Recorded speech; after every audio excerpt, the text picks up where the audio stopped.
आज के दौर में एक बात आम हो गई है। अब खेती किसानी में क्या रखा है, मगर कुछ किसान ऐसे भी हैं जिन्होंने शौक से खेती को अपना प्रोफेशन चुना और उसमें सफलता भी हासिल की। ऐसे ही एक किसान हैं बस्ती जनपद के नंदपुर गांव के अनिल कुमार पांडे।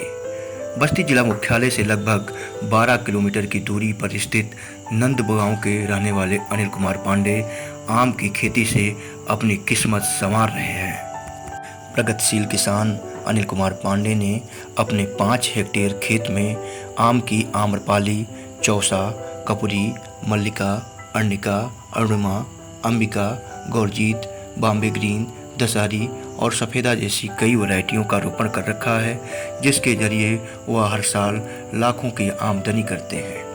आम की बागवानी के जरिए अपनी किस्मत चमकाने वाले अनिल कुमार पांडे पहले पारंपरिक रूप से गेहूं, अरहर, धान जैसी खेती करते थे, लेकिन जब उनका संपर्क उद्यान विभाग के अधिकारियों से हुआ तो उन्होंने आम की बागवानी करने का फैसला लिया। अनिल कुमार पांडे बस्ती जनपद के बस्ती विकास खंड के ग्राम नंदपुर का रहने वाला हूं।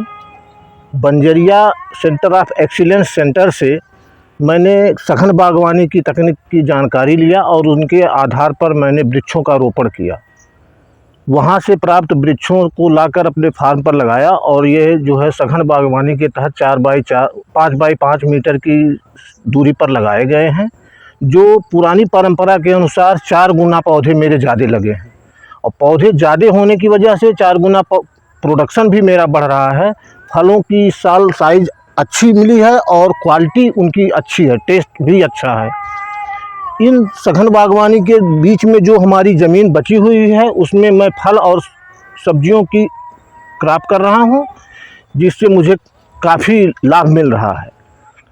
जिसमें वहां से सॉइल लेस पौधे ला करके यहाँ रोपित किया गया है और उन पौधों में बीमारियों की कमी है और प्रोडक्शन बढ़िया मिल रहा है। अभी तो इस साल मेरे बाग में पहली मरते फल आए हैं। साइज इनकी बहुत अच्छी है और लोगों की डिमांड इस पर अच्छी है कि यहाँ पर फल जो है बढ़िया क्वालिटी का मिल रहा है, टेस्ट बढ़िया है। और यहाँ पर आम्रपाली मेरे पास इस समय मौजूद है। दशहरी और गौरजीत ख़त्म हो गया है। चौसा और कपूरी भी उपलब्ध है।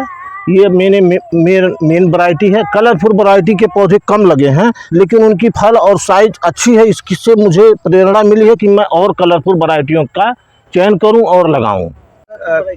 आम की कलर वैरायटी कौन कौन सी आपने रोपित कर रखी है? अरुणिका, अंबिका और अरुणिमा, ये 3 कलर वैरायटी है। जो हम नई बाग इससे प्रेरित होकर हमने एक नई बाग का भी रोपण किया है। उसमें मैंने कलर वैरायटी में सूर्या और चौसा, गौरजीत का रोपण किया है। सफसली के रूप में कौन कौन सी फसलें आप आम के बागवानी के साथ ले रहे हैं? सफसली में हम ठंडी के सीजन में गोभी, आर्किल मटर, चना, मसूर, ये सब फसलों का जो है प्रोडक्शन ले रहे हैं। तो आम के साथ आम की बागवानी के साथ सफसली खेती करने से मुनाफे में कितनी % वृद्धि हुई है लगभग? इस समय वाइल्ड एलिमेंट की वजह से बागवानी के लिए बाउंड्री होना ज़रूरी है। बाउंड्री में मेरी जो भी फसल है सब सुरक्षित है और सब में अच्छी प्रोडक्शन मिल रही है। भी टमाटर मेन है।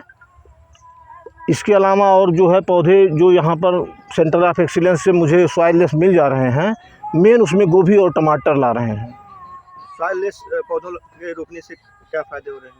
उसमें जो है ये बैक्टीरिया का अटैक जो है सॉइल की वजह से जो दूसरे सॉइल से दूसरे सॉइल में ट्रांसफ़र हो जा रहे हैं, वो दिक्कत नहीं आ रही। पांडे ने आम की बागवानी करने का फैसला तब लिया जब बस्ती जनपद के उद्यान विभाग में इजराइल के सहयोग से सरकार द्वारा हाईटेक नर्सरी की स्थापना की गई।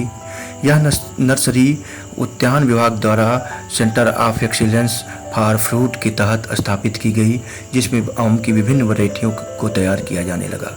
जब उद्यान विभाग के अधिकारी अनिल पांडे के संपर्क में आए तो उन्होंने अनिल पांडे को पारंपरिक खेती के साथ ही बागवानी करने का सुझाव दिया, जो अनिल कुमार पांडे को भा गया। एक्सीलेंस के गाइडेंस में हमने ड्रिप इरिगेशन लगवाया है और उसी के तहत हम फर्टिलाइज़र और पानी दोनों का प्रबंधन करते हैं और उसमें हमें बहुत सुलभता है।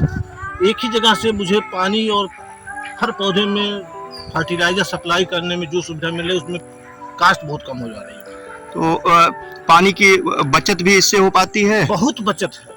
आधे घंटे में सारे बाग की सिंचाई हो जाती है, सब पौधे पर 1-2 लीटर पानी पहुंच जाता है। किसान अनिल कुमार पांडे ने बताया कि उद्यान विभाग के विभागीय सहयोग से उन्होंने अपने आम की बागवानी में ड्रिप सिंचाई का सिस्टम लगवाया, जिसके जरिए वह अपनी आम की सिंचाई नियमित रूप से कम लागत में और कम समय में पानी की बचत करते हुए कर लेते हैं। उन्होंने बताया कि ड्रिप सिंचाई के जरिए वह पौधों तक दवा और फर्टिलाइज़र पहुंचाने का काम भी आसानी से कर लेते हैं। अनिल कुमार पांडे का कहना है कि उन्होंने जब अपने खेतों में आम का पौधा रोपने का निर्णय लिया था तो उन्हें अंदाज़ा नहीं था कि वह इस आम की खेती के जरिए हर साल लाखों का व्यापार कर पाएंगे। का कहना है कि जब आम की फसल तैयार होती है तो उनकी आम की फसल को बाहर की मंडियों में नहीं भेजना पड़ता, बल्कि स्थानीय बाजार के लोग ही उनके खेतों से आम की खरीदारी करके ले जाते हैं। जब अनिल कुमार पांडे से उद्यान विभाग द्वारा दिए जा रहे सहयोग की जानकारी ली गई तो उन्होंने बताया कि बागवानी की लागत में कमी लाने व कीट बीमारियों से पौधों के बचाव के साथ ही उन्नतशील पौधों की नर्सरी तैयार करने से लेकर अधिक उत्पादन देने व प्रोसेसिंग मार्केटिंग से जुड़ी सभी आवश्यक जानकारियों को देने का काम उद्यान विभाग के सेंटर ऑफ एक्सीलेंस के जरिए हम किसानों को किया जा रहा है, जिससे हम किसान बागवानी को अपनाकर इसे रोजगार का साधन बना सकते हैं। अनिल कुमार पांडे द्वारा आम के जो पौधे रोपे गए हैं वह सघन बागवानी के तहत रोपे गए हैं।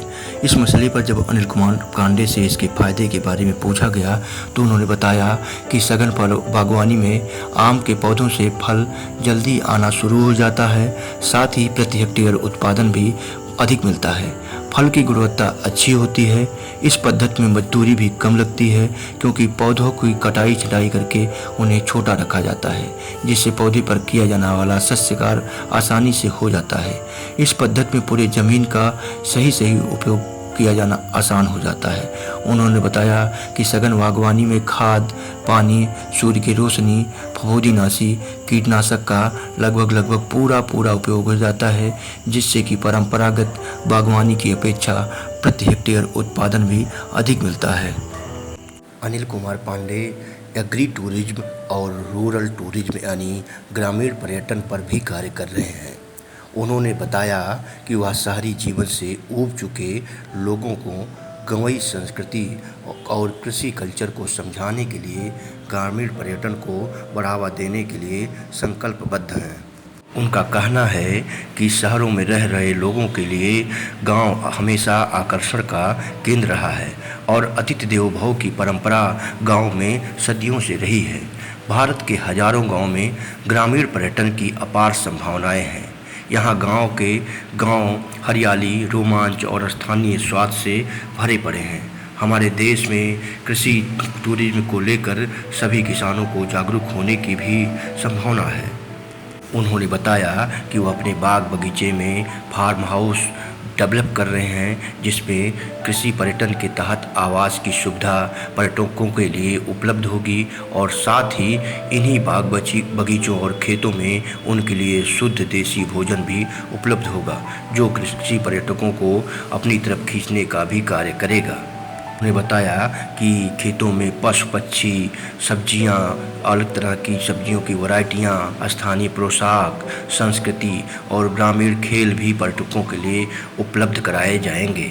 साथ ही कृषकों द्वारा किए जा रहे जितने भी कार्य हैं उन सभी कार्यों से भी पर्यटकों को जोड़ा जाएगा, जैसे कि बैलगाड़ी की सवारी, पतंग उड़ाना, ऊंट घोड़े या ट्रैक्टर की सवारी, मिलकर खाना बनाना, उपले पाथना, शिकार करना, मछली पकड़ना, लोकगीतों और लोक नृत्य का आनंद लेना, ये सारे कार्य उन पर्यटकों को कराए जाएंगे और उन्हें उपलब्ध कराए जाएंगे।